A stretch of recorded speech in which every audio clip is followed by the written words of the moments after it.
The topic that is raised for delivery this evening is quite topical and is going to be elucidating in the sense that we are in a period of serious economic downturn, and in the midst of that, having a headway in private practice at this crucial moment, you need to have an inward thought. And the thought will come from the available enablement or wherewithal. That is when you can assess what it takes to stand in that regard. So at this crucial moment, I want every one of us to pay rapt attention to the dictates that will proceed forth from the think tank that is a repository brought forth for the day. So we can learn and be able to harness the resources available and still hold sway in spite of the difficult economic terrain. So, Dr. Ogunseye, you are welcome, sir. To God be all the glory. The phone is in your court, sir. So thank you, sir. So I would like to welcome the coordinator of this program to carry on with this session. Thank you, Dr. Adeyemi. Thank you very much. Good evening, everyone. My name is Dr. Adeyemi. I'm a medical doctor at Oriire local government. Yeah. Yes. Oriire local government.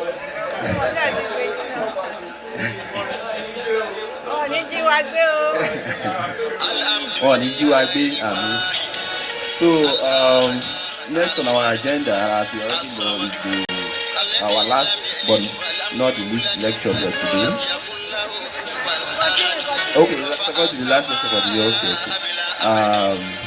Which is going to be presented to us by Dr. Ogunseye. So without further ado, let's get right into the lecture. Thank you very much, sir. Thank you, Dr. Adeyemi. I hope I'm standing. I'm not blocking anybody. I think I'm blocking some people. Let me try and... Dr. Gafar. Only 32 lower. Only 32 lower. 32. Only can discuss by the finance. Okay. Sorry. The topic for this evening, just like you are looking at it on the screen, running a sustainable private medical practice amidst rising cost of resources. Well, this, like the chairman said, it is a welcoming lecture at a time like this, because it's going to serve as an eye-opener to every one of us. So I will start the lecture by outlining what we really want to hear. That is through introduction to definition of terms, then understanding the reality of the rising cost of healthcare services. Then we will now go to the impact of rising cost of services on private medical practice. Then we will go through quickly the principles of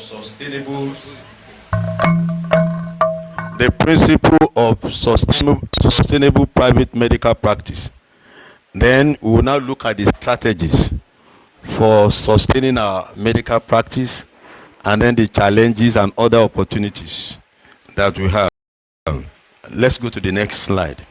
By way of introduction, we all know that this is an important topic. Just like he said, the chairman said, it's very topical, it's welcome. In times like this, we all need it, especially with inflation in Nigeria, as well as the monster, the brain drain monster.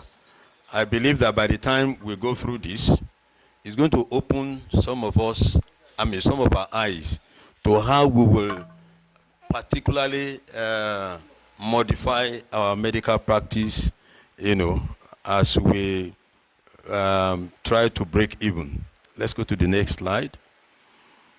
Well, by way of medical, I mean, for definition of terms, I don't want to bug you with this. You all know that private medical practice is the work of a professional medical practitioner who is self-employed or an independent healthcare business established by a physician, surgeon, or a group of practitioners. Let's go to the next slide. You know the types of private medical practice. There is solo practice, which is the most common amongst us. You know, just a single doctor owning the health facility.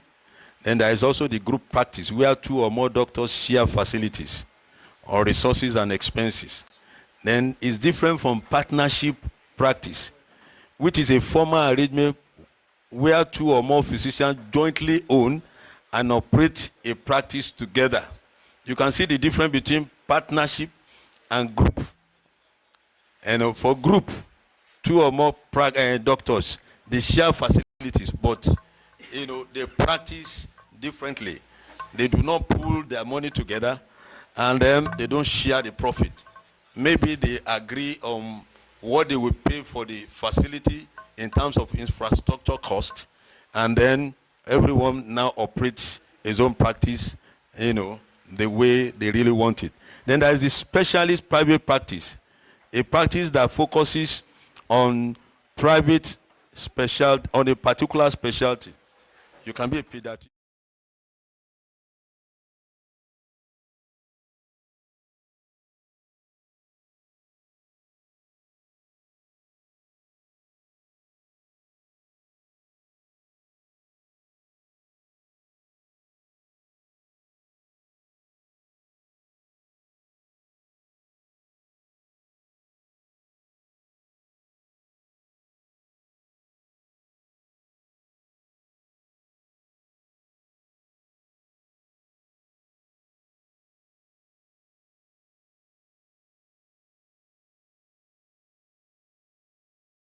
Specialists practice under one roof, offering diverse healthcare services.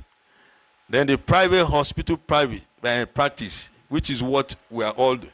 This is practice involving doctors owning and working within private owned hospitals, providing inpatient and outpatient services. This probably will encompass everything. Then there is a corporate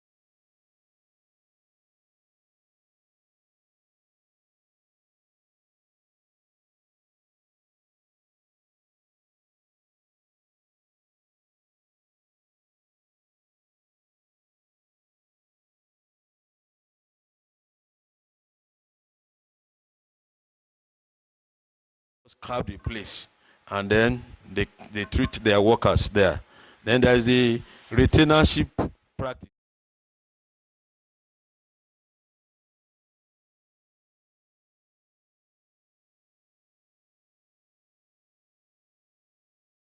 Was what actually made people to think that doctors are rich. Because in those days when we were practicing, when retainer practice was in vogue, a lot of old doctors, our fathers in medicine, they have exploited this particular opportunity, and that has made them to actually be rich, because there's always a cooperation between the management of the company and the hospital. And then number 10, telemedicine, which we have all been talking about since morning. Next slide.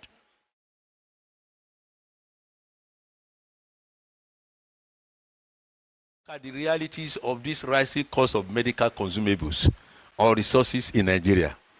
You see, this is real. This is why we decided to go through, to have this kind of lecture. One of the problems that we have now is the issue of importation of most of the things that we use in our country. But 70% of medical consumables are imported. And that's a problem.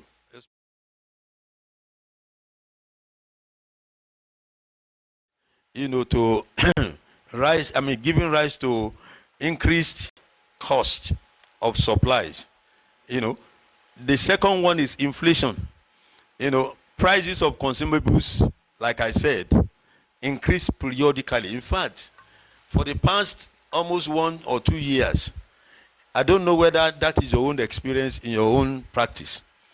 I have had to adjust the prices of some of our medications in our essential drug list several times. Because you go to the market today, a particular consumable or a particular drug costs so much. By the time you go in the next 2 weeks, it has changed, especially the drugs that we use often, the antihypertensives, the hypoglycemic drugs, and anti-malarials, and the rest of them. So you discover that some of these prices, they are not stable. And that is giving us a lot of problem. And doctors are not acting as entrepreneurs. The local market women, when you go to the market, you buy a commodity today, by the time you go again next week, the cost has changed. And yet the doctors are retaining the same price, cost, for several months, and we are not doing anything about it. I hope that after now, you will have to begin to think and do the needful so that you can stay afloat even within the challenges, within the, this period of challenges that we have. Then the increased prices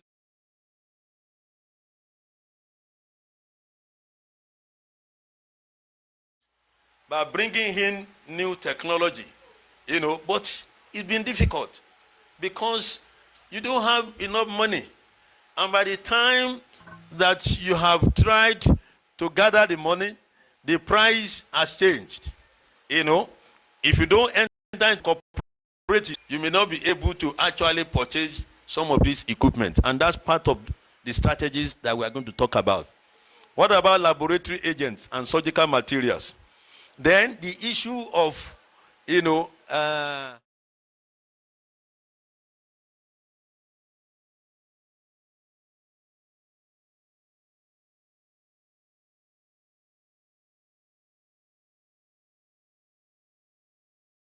20 in some filling stations. Now is 1,145. And then they were telling me this morning that it's going to increase. You see, and that means that you are going to pay more, for traveling to Lagos to go and buy some of your consumables or drugs.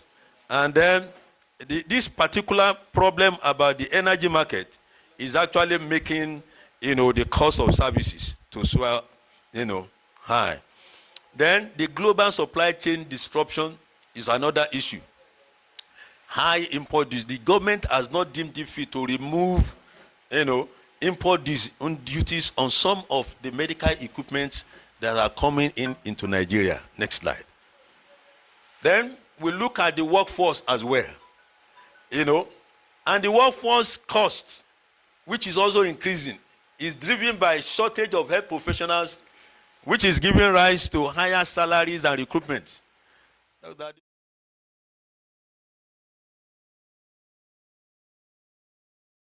Staff, and truly is a lot, is giving us a lot of headache, those of us that are running private practice, because we know that many of us have not actually hit the target of minimum wage of 70,000 naira for the least worker. I mean, how many of us? I'm sure many of us have not. And I always tell the staff, if we have to move you up to 70,000 minimum wage, is going to, the brunt will be borne by, will be borne by the patient. And then we may not have patients again to pay your salary. So you have to be patient with us. Otherwise, we will drive the patient away. So be patient with us in order for us not to drive the patient away. So you can see. Then there is also the problem of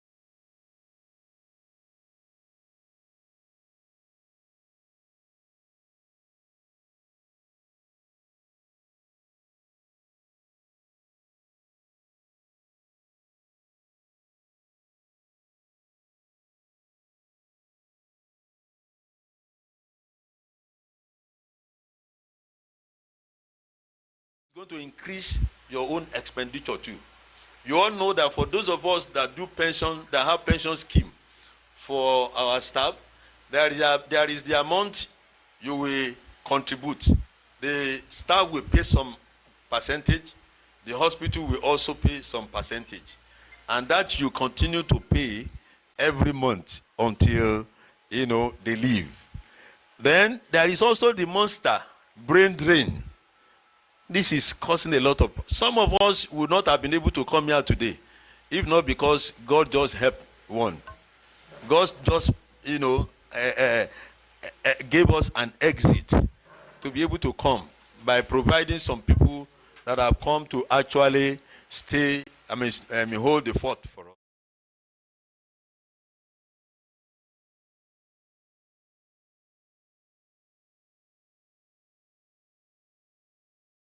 Is greener. And the rest of them that are around who are waiting to go, they also want to earn their own pound sterling and dollar while they are in Nigeria. Is that not true? To employ a medical officer now, you know what it means. And you cannot do the work alone. So there must be a way by which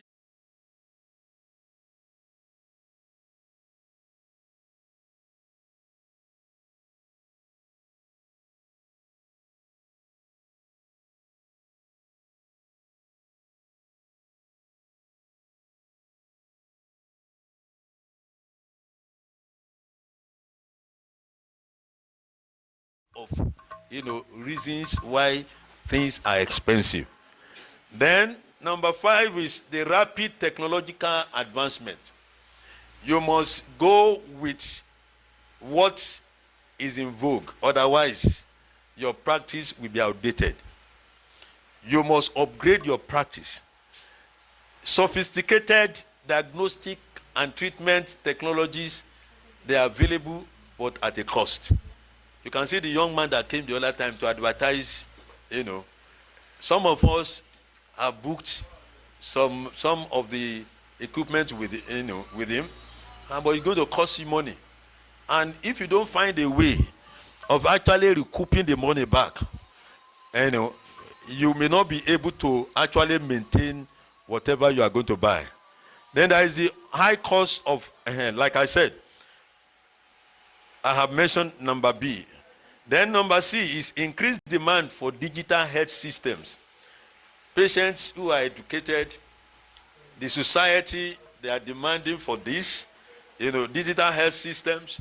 Even the government also want us to go. Then there is also the issue of securing the data of your patients, so that it's not available for people that will want to come and access it, because that will be breaching professional ethics. Then number 6 is the rising prevalence of non-communicable diseases. You can see, and we have to get ready in order for us to actually, take care of them properly.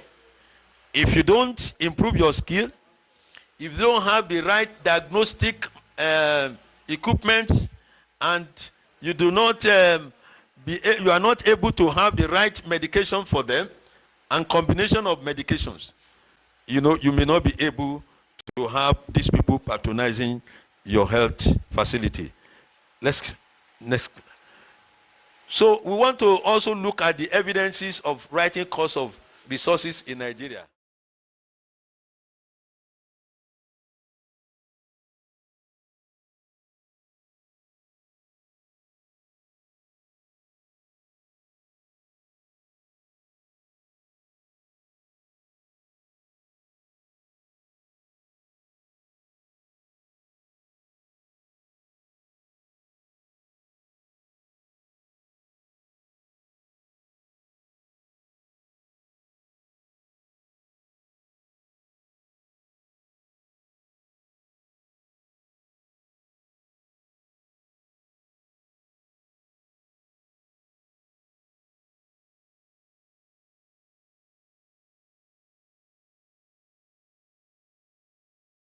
Cost on a month-to-month basis, which is increased by 0.82%, and then with increase in health index. Health index, as I define it down here, in May 2026, and from 146.9 points in April to 148.1 points in May. And this indicates continuous prices, in rise in the health sector. I defined health index as measurable variables used to assess overall health status of a population and or evaluate healthcare system performance or track an individual's well-being. When you look at the issue of out-of-pocket expenses in the health sector, is higher than 70%. And then we also said that the fact that we depend on importation of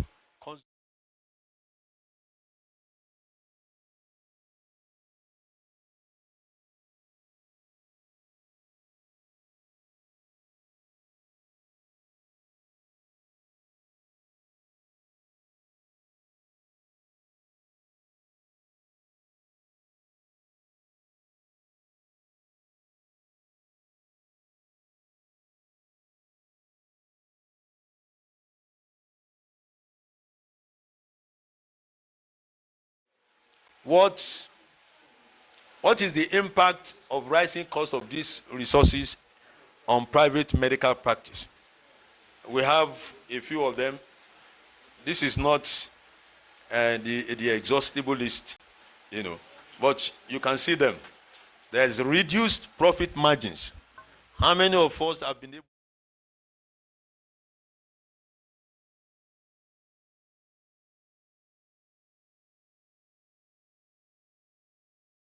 out, and we don't know it, and we are not doing anything about it.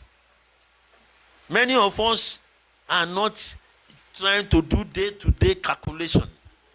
Some of us, the same cost of drugs that was in January is the same thing that it is today. The cost of surgery remains the same in the past 6 months, and that is not the same with the market woman in our various markets. Then number 2 is difficulty in maintaining quality services. You will see that some of us, we have to begin to look for ways of making sure that we don't run at a loss, and so you may not be able to maintain quality service. For example, people that were able to employ staff nurse, trained staff nurse, like 4, 5 in the past, you have reduced the number to about 2 because you want to be able to pay them, and they are also demanding for high salaries. So there is difficulty in maintaining quality services. Then there is increased patient dissatisfaction due to high fees. Many of them will come and say, you are too expensive. And now,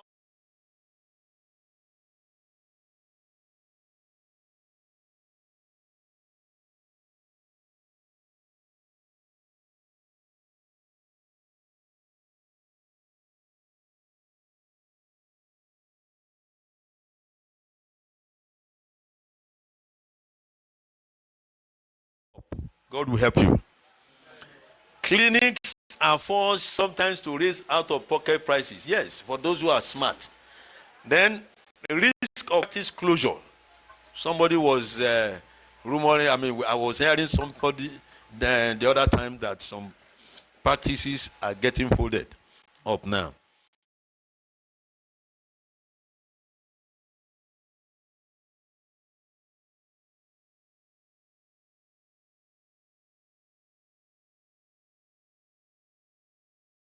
I told them I can no longer afford to have all the nurses to run 3 shifts. So we now run 2. Morning till 6 o'clock, 6 till 8 in the morning. And I just have 4 of them. And they are able to, in fact, they were supposed to be 3. I just have 2 of them on a shift, on a team together. And then we are running it. So we need to really begin to think on how to really sustain our practice. Then increased overhead and operational cost is another problem.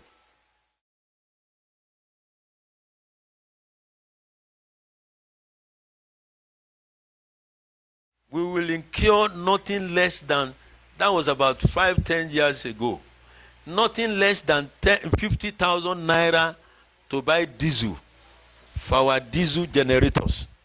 And we have about 3 of them. Are you listening? And then we also have petrol generator. And all these things are increasing of our overhead. You know, we have to service the generator. Then recently we decided to also, some years back, we decided to install solar, at least to run the lighting system and some other things. We started in a smaller way. We have upgraded now.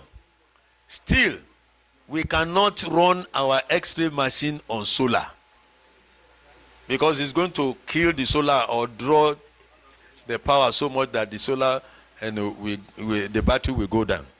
So what do? We still have to use the diesel engine, to power some of these big engines in the hospital. And and that is increasing our cost, operational cost. Then the budgets on recurrent expenditure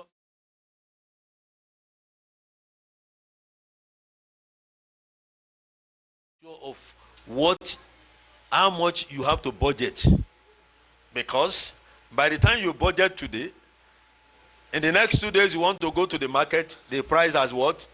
Changed. So it's a problem. Then constraints on capital expenditure. Oh no.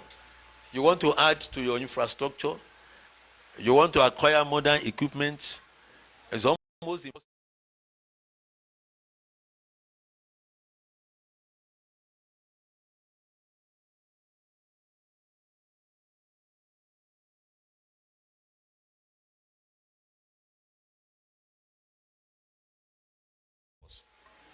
You may have to go and borrow money from the bank or from cooperative society if you really want to move forward.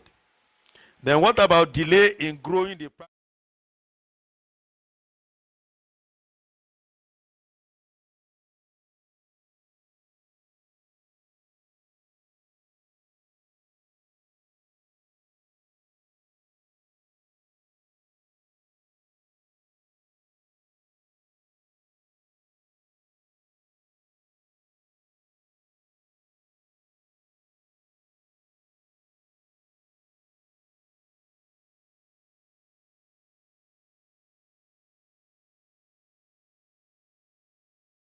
develop your health facility in line with development of your community. Otherwise, you will no longer be patronized by people. You will just discover that you are lagging behind and your practice is outdated. So there is this problem, and it's delaying a lot of us in moving forward. So the last one that I have here is decreased patient volume. When you increase your cost in order to stay afloat, what happens? The resultant effect is that you see some patients drawing back. But, well, you have to introduce some other incentives in order to attract them. And that is the area of upgrading your practice. Next. What are the principles of sustainable private medical practice? We want to look at this from some perspectives. We'll look at it from the financial sustainability perspective.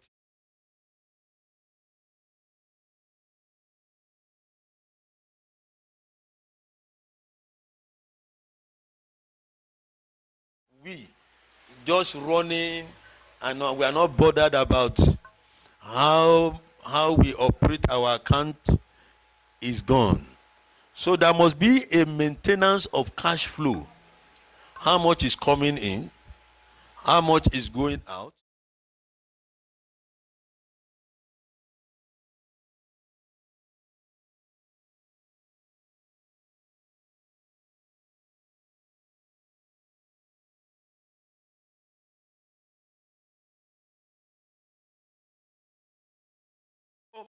Maintain a positive cash flow.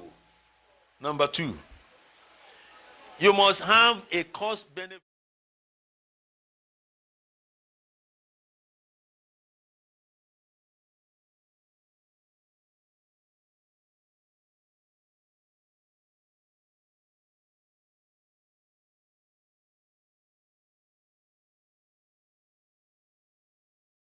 This is the amount I want to spend on this. What is the cost benefit? Do I need it at this time? A lot of us do impulsive buying, especially when we go for our conferences.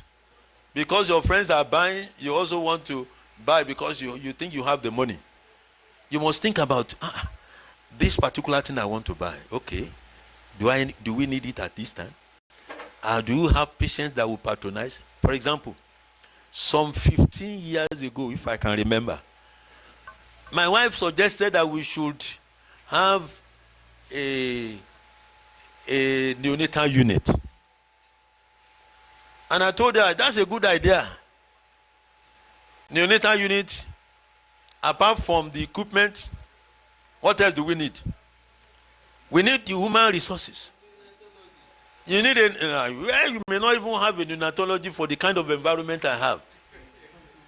By virtue of my own training, I have some skill in neonatology because I stayed in the neonatology unit for some time in my housemanship period in UCH and also in my postgraduate training in Ogunseye.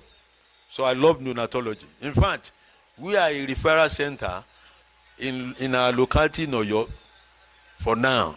For those that will not want to leave Oyo town, they refer them to me. But the problem is this. Can I do it alone? 24 hours. I will be busy downstairs. A child will be convulsing upstairs. Then you need a skilled nursing staff to also man it. So it's so difficult. So that's why, as far as cost benefit analysis is concerned, I told her, let's wait for some time. Eventually, I had to buy it. And that is, maybe if I didn't buy it that time, I would not have been able to buy it again now. Because I know, I just have one. I have an incubator. I have a section that I carved out for that. And that has also increased our services, even though it may not be the best service so far. So we need to do a cost-benefit analysis for whatever equipment.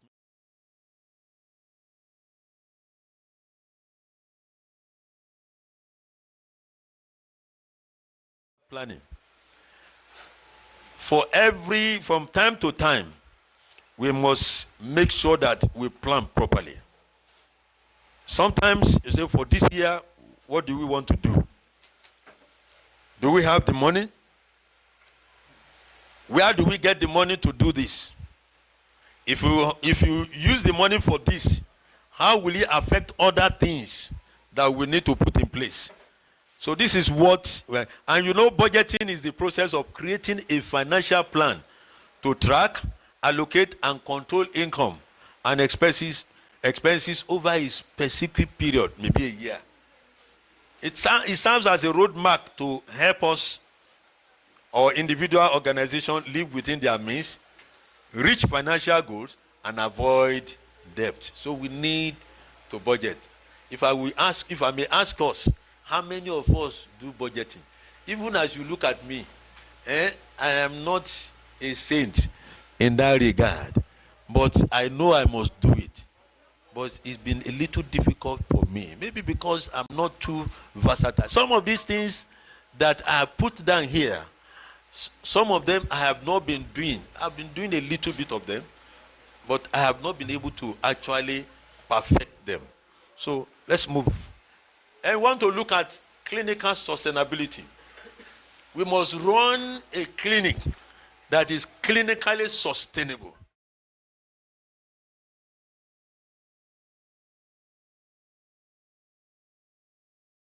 We were saying it the other time,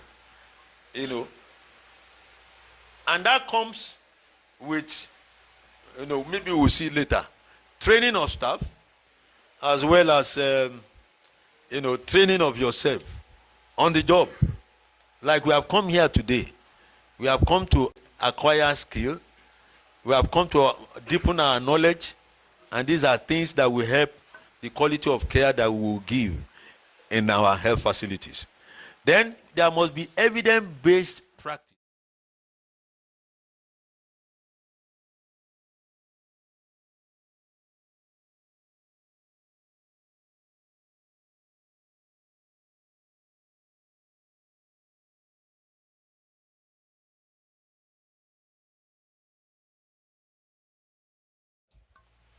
We must be able to have knowledge of the current literature about diseases, about methods, etc., etc. That means that it means that we need to actually be people that are reading. We must not carry about archaic ideas. Thank God for the internet. This is readily available to every one of us. I tell the doctors around me, I say, look, you can, and the nurses, you can't work with me if you are not reading. I challenge some of them during rounds, and I give them assignments, nurses, doctors. And I also provoke them to use their data to search out information on the internet, on the round. When I ask them questions, I say, what is this? They say, they don't know. They said they don't know. I said, okay, Google now. When they Google, they educate me further if things have changed. And then they are also educated. So we need to embrace evidence-based practice. Somebody was saying it the other time outside there. The person said, they will ask you, have you done tests? And many of them are coming. It's true.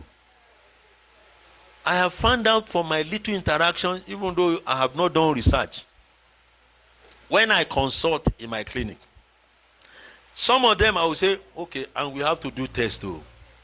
And they will say, yes, yes. Are you getting me? That means that they are expecting that you will go and do tests for them. Let's begin to do that. Those of them that will be, some of them that will say, no, I don't have money for it. Then you write it down. Patient says, I don't have the fund for laboratory test. You are covered. Some of them will be glad that you have decided to do laboratory tests for them. Whether it comes negative for MRDT or positive, no problem. In my own clinic, you know what I do? When I charge them for MRDT, I will write it there. If negative, do thick film microscopy. And I will charge extra money. Does money not come to you? Legitimately. We must begin to do that. No matter how small it is. Not only that,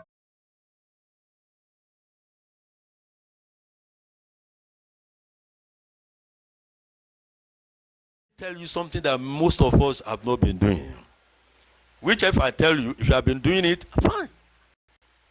Your vaginal examination, do you cost it or you do it free?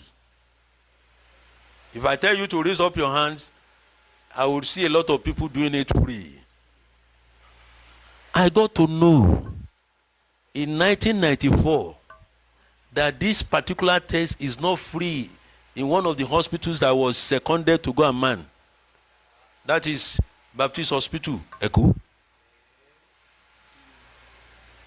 In our own hospital in Oyo here, Ogbomoso here, it was free. We just do DRE, vaginal examination, free.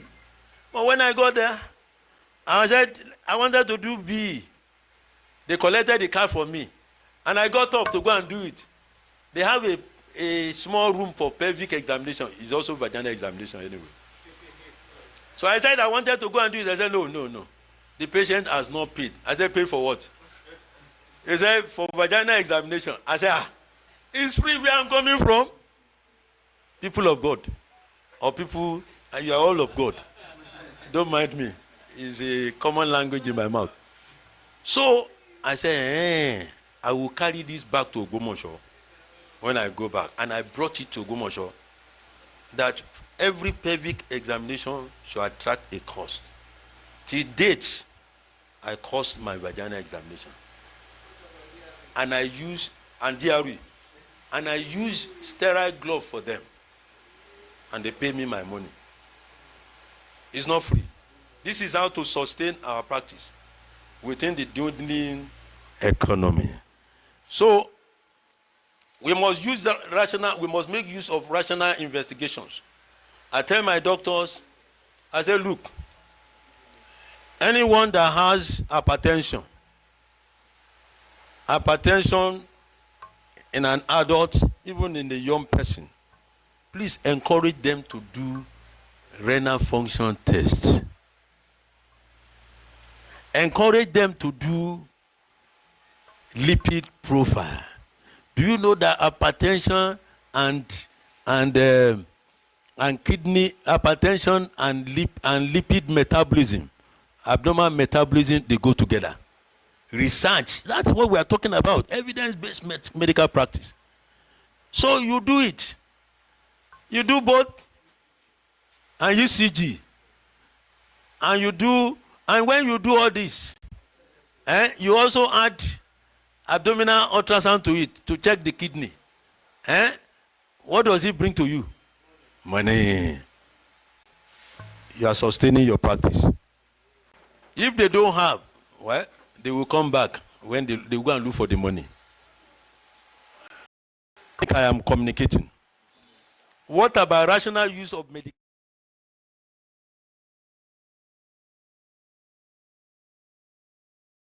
To prescribe to patients. Let's prescribe rationally. That is what they call rational prescribing.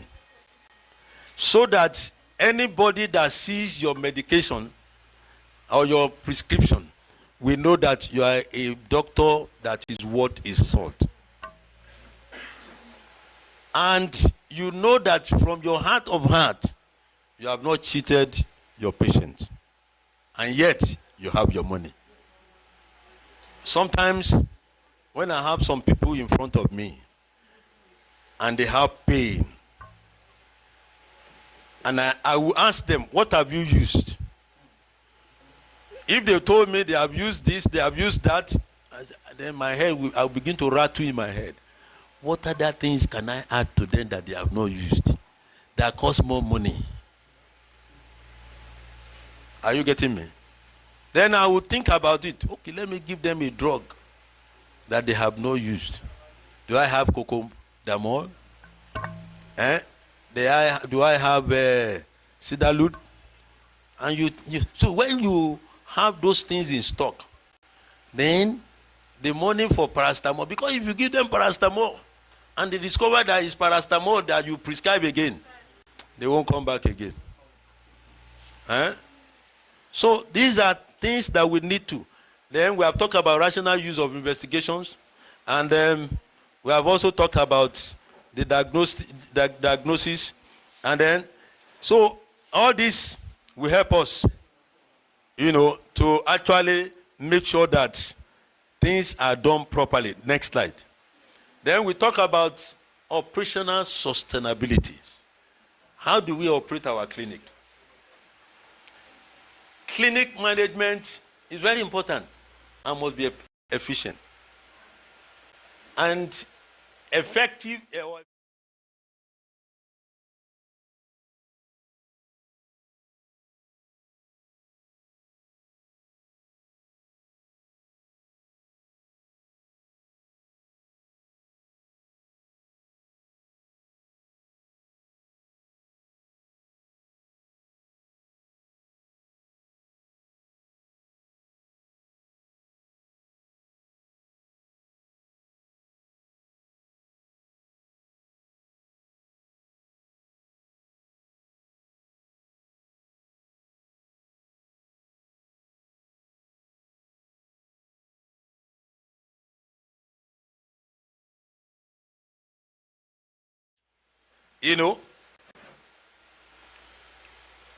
He told me he shared some things with me outside there.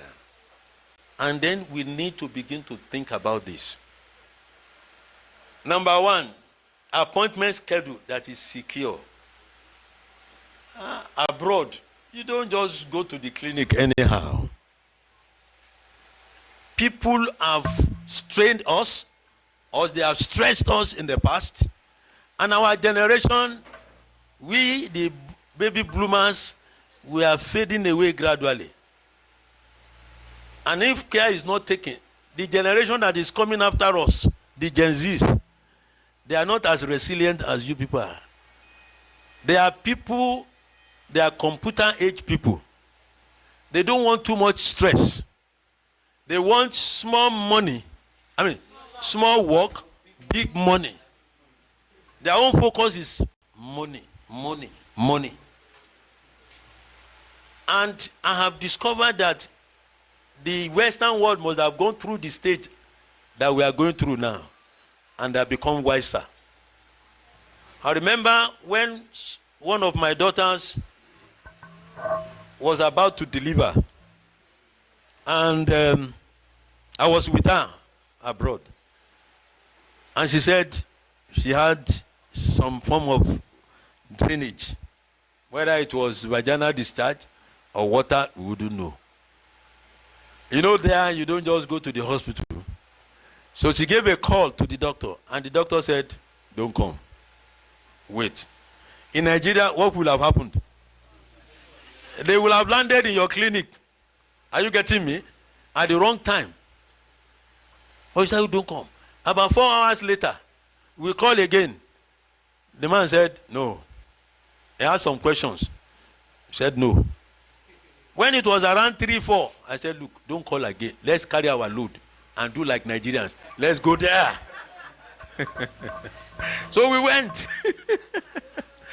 When we got there, he couldn't turn us back. And they had to take her, examine her, do some tests to know whether it is liquor or not, and then she was admitted. I have found out that appointment schedule must be thorough and secure in order for us not to have the burnout that is going around now. People think that because you may not be able to sustain your practice when you fall ill, when you break down. Some years ago, I saw a doctor that came for diploma exam at the Family Medicine National Postgraduate College. I was supposed to be one of those examining them. And I saw him on a wheelchair with stroke. And I said, this is part of what we are talking about. So schedule an appointment for them. I know some doctors in other specialties that are scheduling appointment. My specialist, my eye specialist, they schedule appointment. But many of us, even when we have appointment cards and we schedule appointment for our patients, they come at the wrong time. And it's very at 5 o'clock they say, are you still in the clinic? I say 5 o'clock. Okay, I said, you as a civil servant, where are you now? He said, I am at home. I said, look, you should expect me to be at home too. If care is not taken, they will kill us and they will go to another hospital. Schedule appointment. When I was at the Baptist hospital here, my oga, the O&G specialist in my unit, Dr. Norman, if you insist on seeing him, some of us know him, on a day that is not a clinic day, you will pay almost times 20 consultation fee. If somebody is ready to take that, you are sustaining your practice. After seeing him, you go and rest at home. Abi, you are making money. Somebody said, one of the guys in Ogunseye here said, it's him that wants to take, that he wants to take, to conduct his wife's delivery. So the man said, there are doctors that can conduct your delivery now. He said, no, it's him. I said, no problem. The man sacrificed time. When delivery was less than 20, thousand. The guy paid 200,000 naira to the hospital. Yes. When you do that, you are becoming an entrepreneur. And then anybody that comes outside your appointment time, because we need to begin to sensitize and to train our customers so that they don't strain us, especially in private practice, especially in solo. Even if it's not in solo, this is the way to bring in money and to also sustain your practice.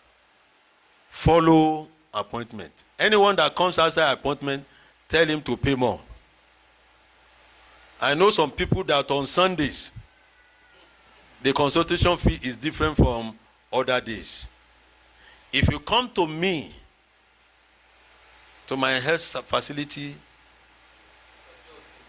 in the late hours in the night, because some of them will wait until it is night because they want to enjoy their sleep. They will now bring their children that are coughing, have been coughing for the past 2 weeks, and they have not brought them. They will now bring them by 12 midnight because the guy is coughing and is not making them to sleep.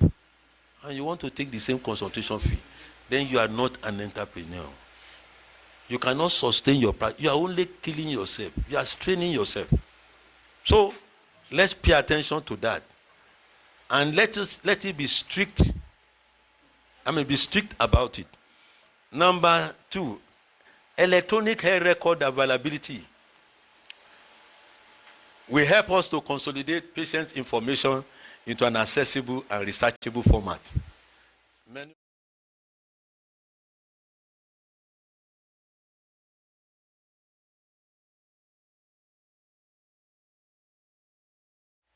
Let it be our vision, because it's going to help us. When you want to do research, and ASPOR must be thinking about research now. I pray that God will help us with fund. Then what about billing and insurance integration? Well, we are doing that. When we have the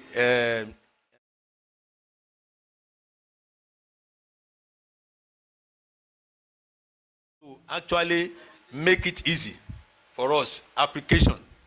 When we have application, which you have to buy with our money, it's going to help us to track invoices, receipts, insurance claims in time and all that.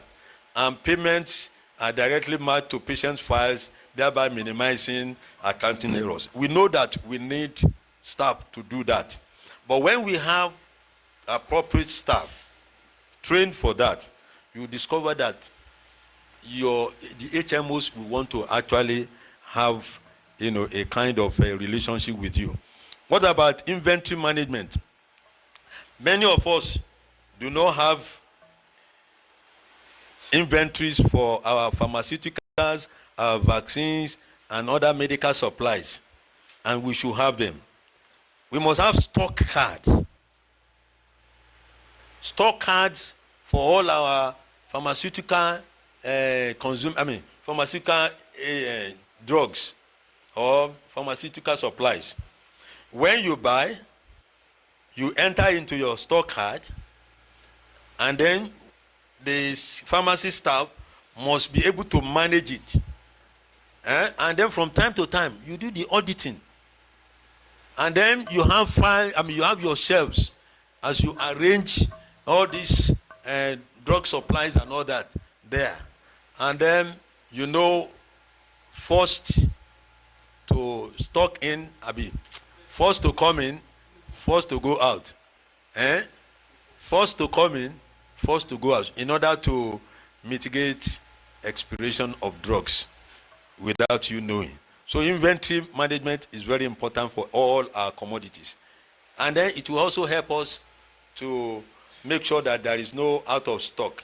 Then I also put it there, the importance of essential drug lists. Many of us do not have essential drug lists.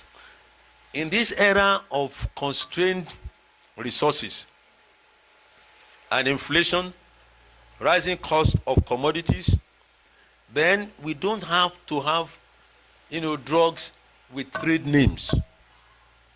Are you getting me? if you have essential drug list, and you know when you want to formulate essential drug list, you don't use trade names to formulate your essential drug list. You use the pharmacological names. This will help you not to stock drugs that you do not use and which will get expired easily.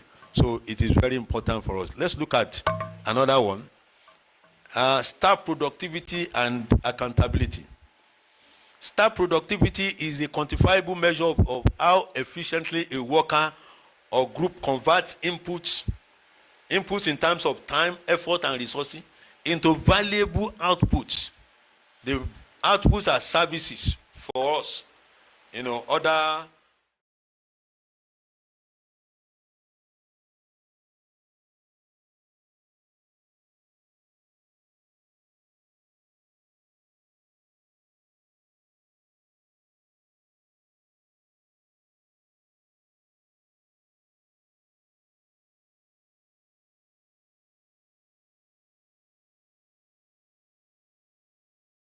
You do demonstrations of how they can use ambu bag, demonstrations on how they can operate your oxygen cylinder, demonstrations even up to the point that I try to demonstrate how you fold drape. I have a big drape and there is a way you fold it. So I demonstrate to them how you fold drapes. I demonstrate to them so that they can produce, they can be productive, in a way that I want. I also teach them, how to operate the oxygen gauge. Are you getting me? Then I also make them to know, we have nebulizer. I teach them how to operate the nebulizer so that when you are not around, you are not the one to operate. Let them go and operate, and so many other things like that, in order to increase their productivity. And then you will ensure that you provoke them to reading by giving them assignments. I give them assignments. Some of them I don't mark strictly. I just glance through, but I make them to go and read, from time to time. That is going to help them. So, staff accountability.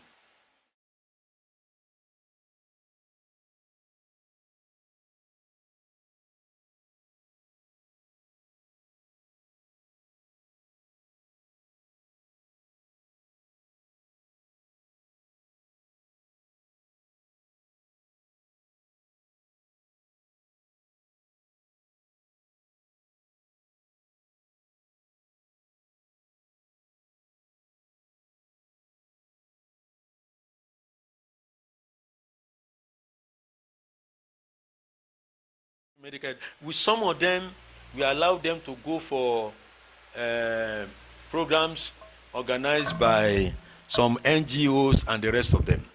And when they go like that, they come back with money. They give them money. In my hospital, I told them so that to serve as an incentive to others that are behind, we share the money. The person that goes for it, we have the greater share, and those of them that are holding the fort, the percentage will be, given to them too, and that will boost their morale. Then, next, how do we, cost reduction strategies? How do we reduce cost in order to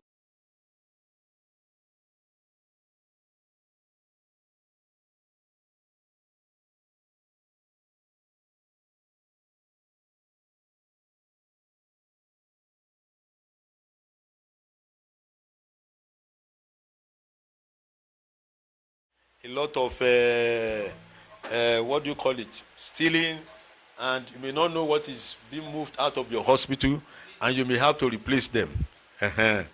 Then there will be wastage of consumables and medications, and this you must minimize when you manage your resources. Then adopt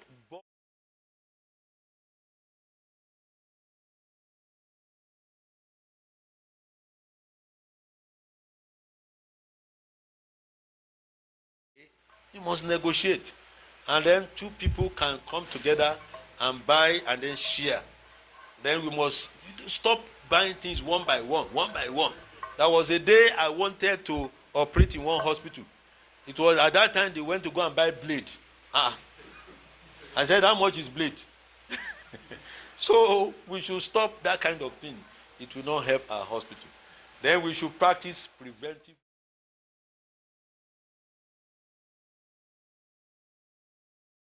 Slide. The energy and utility management. Some of these things we have mentioned before. We must explore alternative energy solutions apart from reliance on national grid.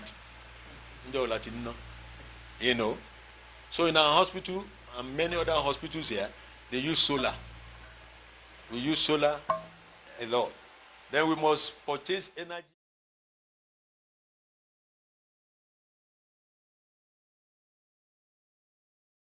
5-watt bulbs, but we put the 10 watts and the greater watts where we know that we will need light seriously when we want to do certain procedures. Then we must construct water conservation measures. Pipe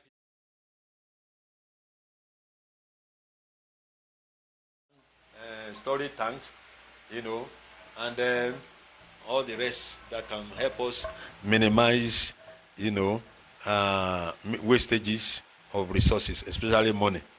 Next. Then woman.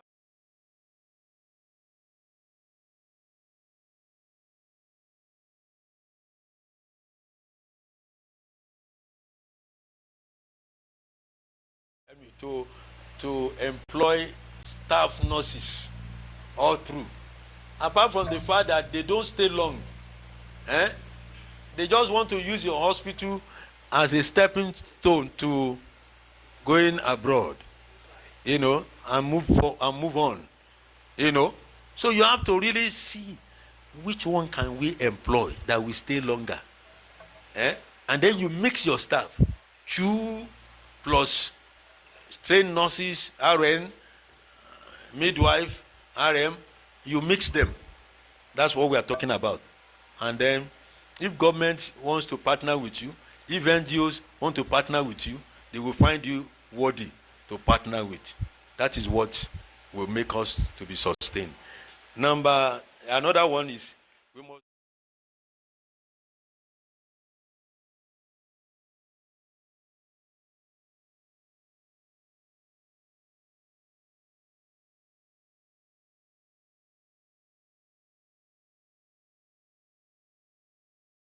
in our place. When we operate, for those on duty, the nurses on duty that engage or participate in the surgery, we give them some money.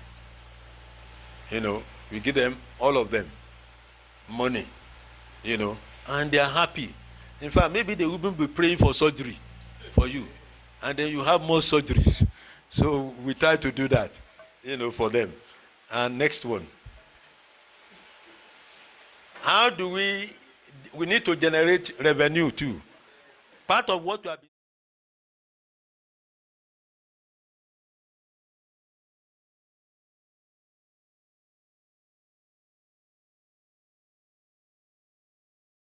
like the one that's looking at me, they have looked outside the box. They have expanded their services, to generate better and larger revenue. They have included preventive health.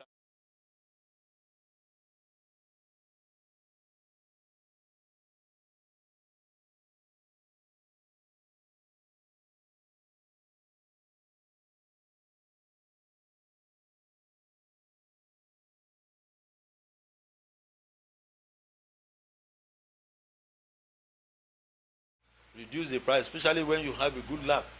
Then health screening services. Yes. Then telemedicine services and laboratory services, which many of us have. Next. Then we can improve our patient retention by aiming for excellence, patient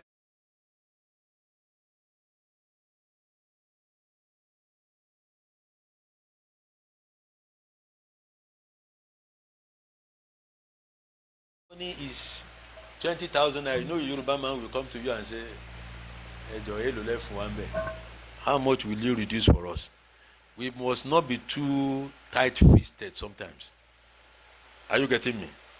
And that reminds me, somebody's bill was around, balance was around 130 something thousand.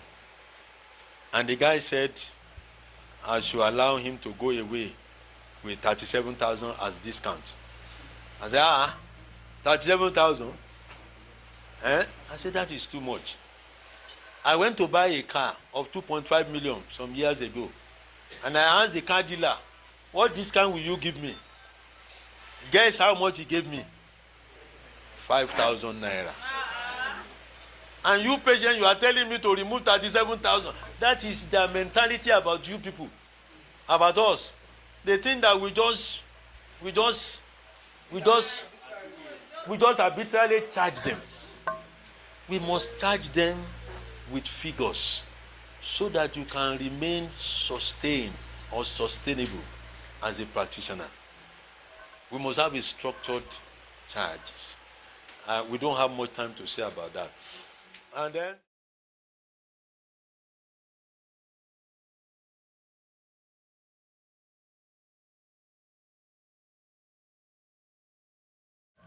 we are not public service hospital.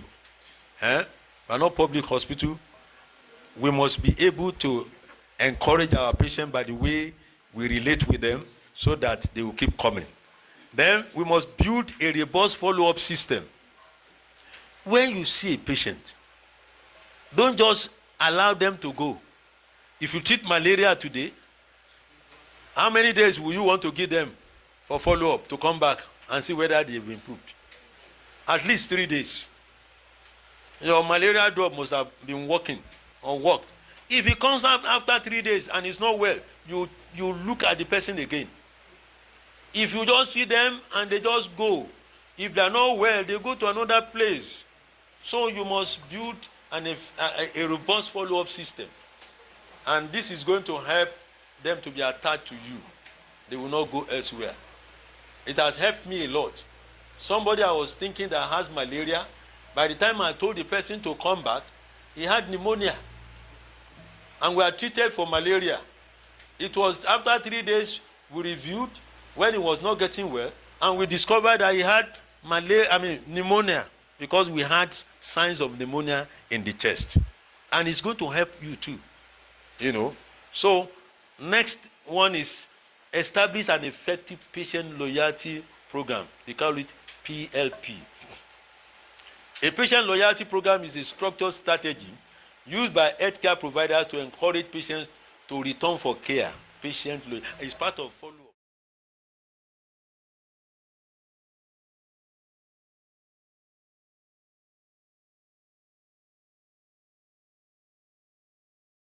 Please return so that we'll be able to evaluate you again and see what is happening.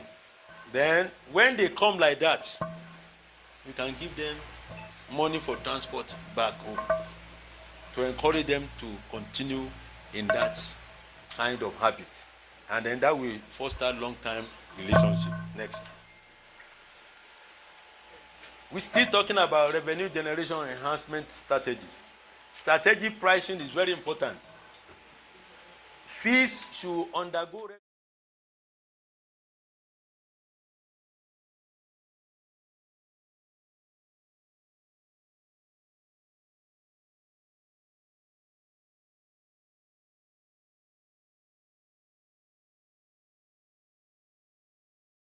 to my essential, my drug cost list and change the prices. And I always put the date there.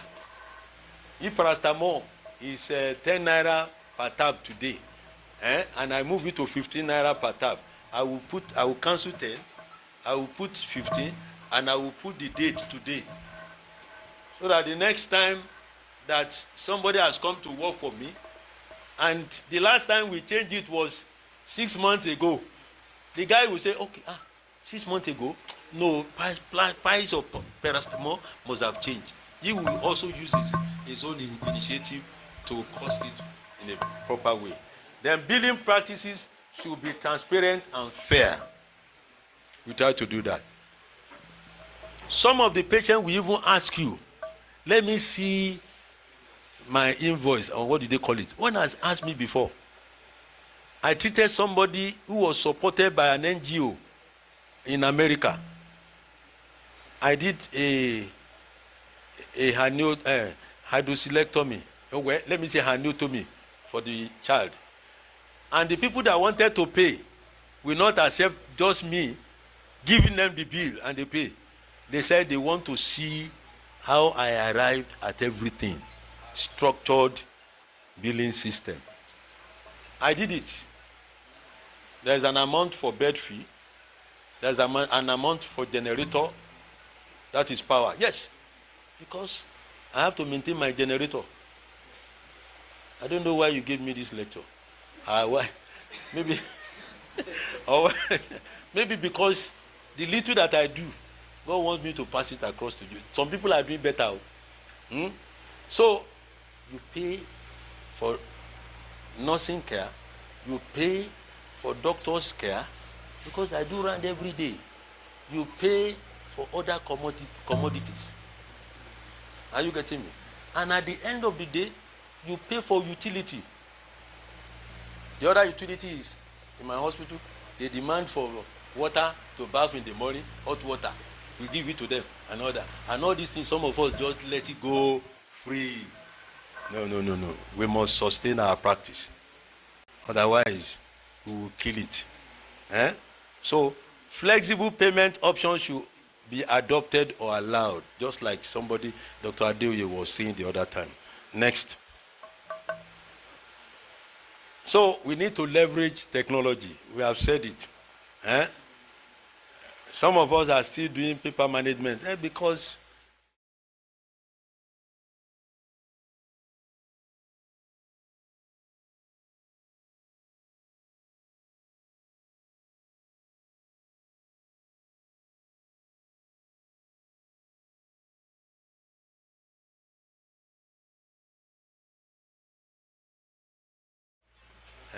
next. We must improve our financial management.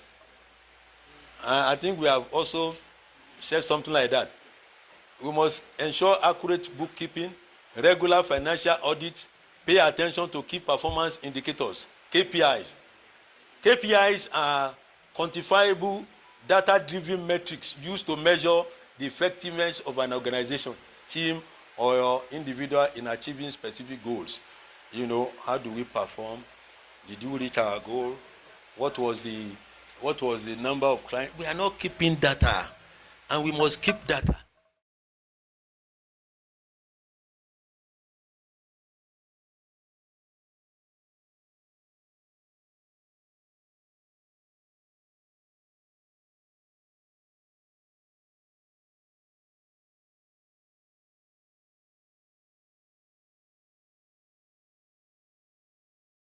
Then we must diversify income. Many of us are doing that. Some of us are not doing that enough. We must have other streams of income in order to keep our practice. When the practice is nosediving, you borrow from that one, you you leverage on that, and you improve the status of the practice. The practice, when it gains its normal status, returns the money, maybe without any interest. Partnership, we need to partner with other collaborators, like the National Health Insurance and other NGOs. Then we need to engage in further health education and training. You need to build strategic partnership, like I said, all these ones. Let's go. Then, what are the take-home points?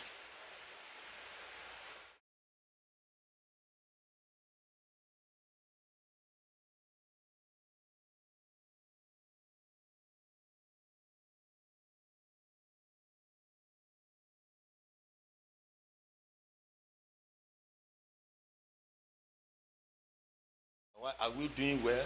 What are the other things I need to add? And then diversify.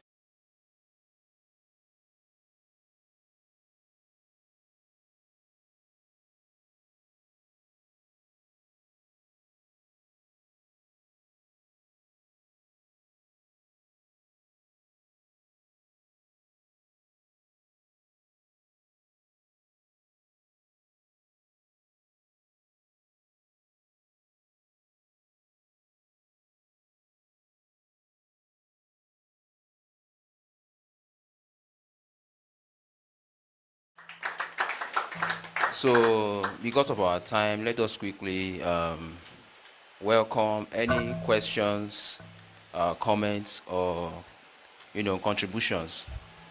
Okay.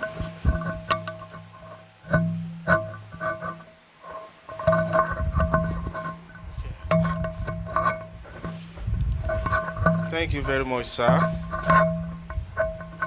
I appreciate you for that very loaded presentation. It has actually changed the way I'm reasoning about medical practice now. And in light of that, I would like to ask this question and make this comment. One, I want to make comments first, then I will ask question.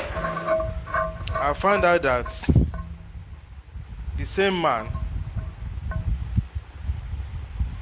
that used to buy 100,000 naira fuel for his car every month minimum, the same man will come to the hospital, assess care, and tell you and say, and if you ask the same man to do medical checkup and you say it's 50,000, he will say it's too much.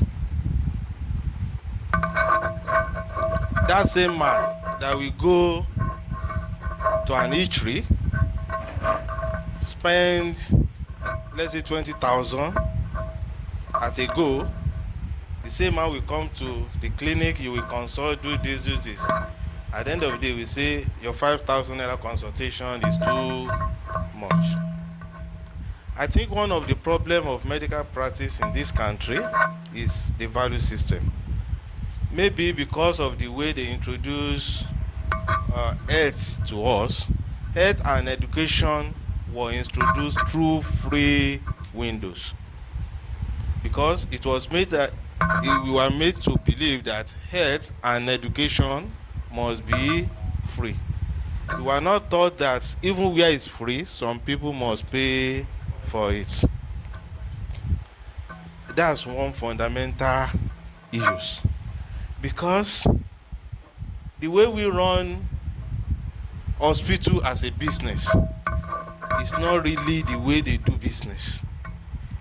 For instance now, when the banking sector were consolidating, if you want to open a bank now or any business ventures, you will look for the best material and give the best welfare package to get the best income for you.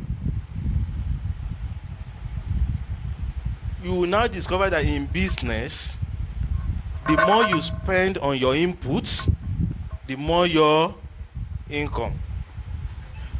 When the banks, during the consolidation era, they'll be hiring the best material from other.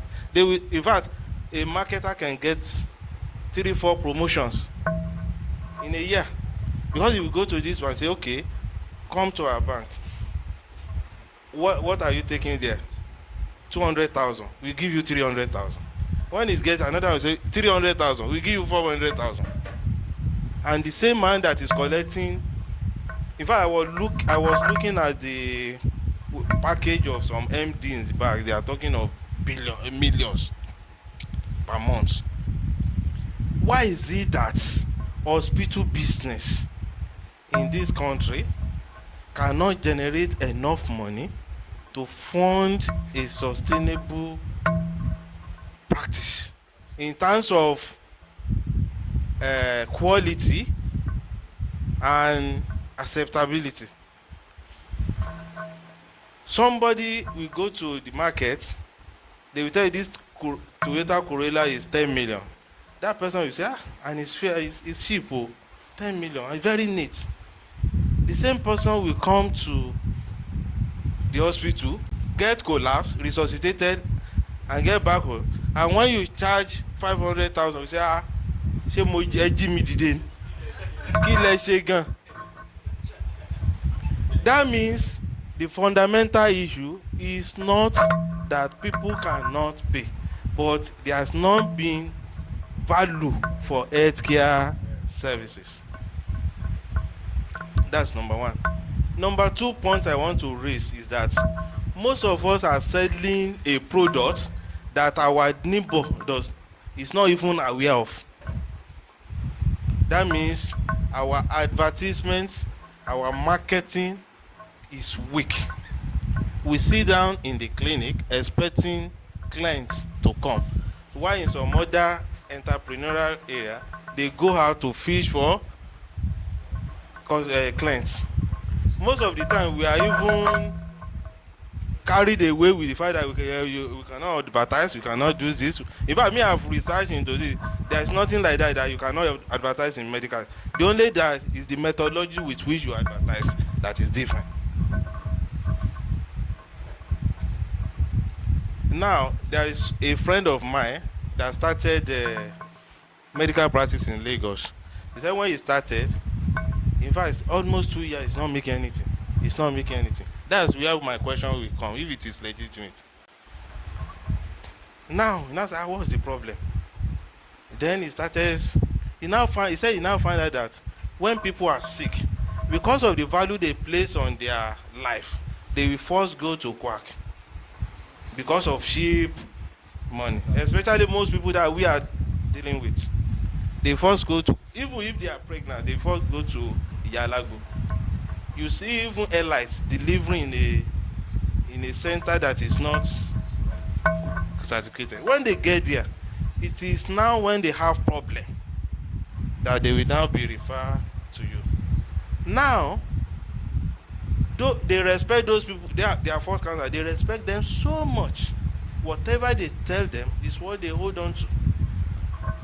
What was happening is that they will tell you, if you want to go, don't go to this hospital. Now this hospital, you should go. Maybe another quack. So that my friend now say, at the end of the day, he was forced to go and meet them in their meeting. They had meeting. They say that they will not be referring to you until you are giving them rebates.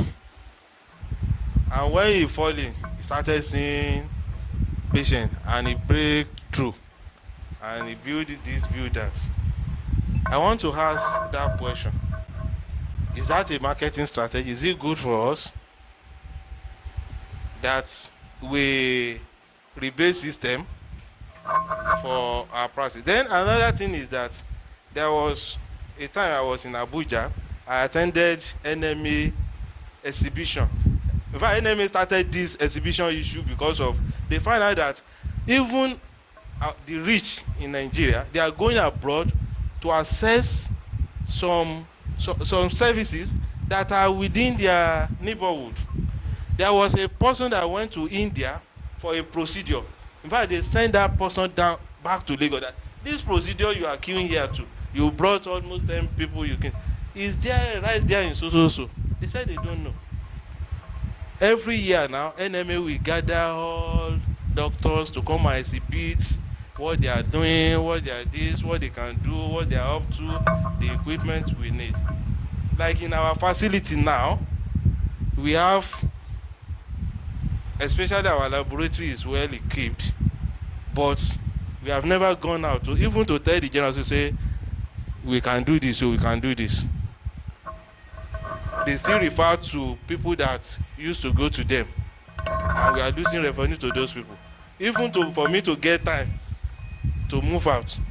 But then another question I want to ask is about employing a marketing manager that his function will just be go out and market. Is it okay? Thank you.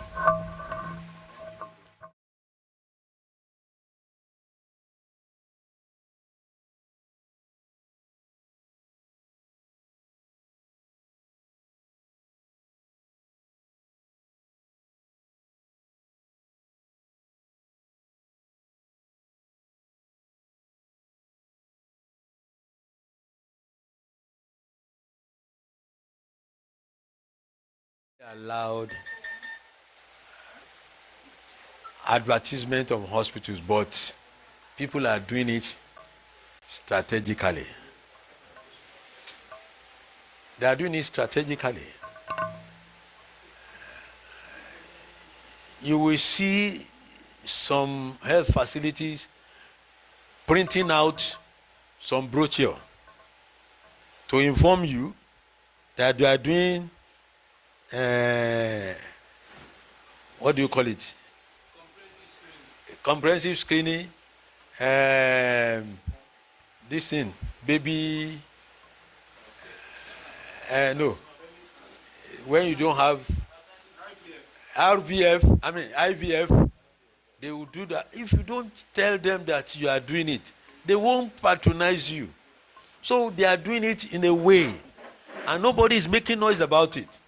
So for the rebate issue, that was I learned about that in 1996 or 97 in Oyo concerning ultrasound. I bought ultrasound machine, I bought x-ray machine, and the guy that came to work with me was a copper in the state hospital, either a copper or a house officer. And he said, Oga, you have to distribute print requisition paper and distribute it to other facilities that you have this thing here now. Then he now went further and said, tell them you will give them rebate for ultrasound. I said, this is new. I refuse to do it. After some time, I bought into it. And I saw people coming, though I have stopped it. Maybe when they have known me. So it is a common practice. Some laboratories, especially laboratories, that is what they are doing to popularize or to publicize themselves or their facilities. So that is part of what they are doing. Recently, there is a lab when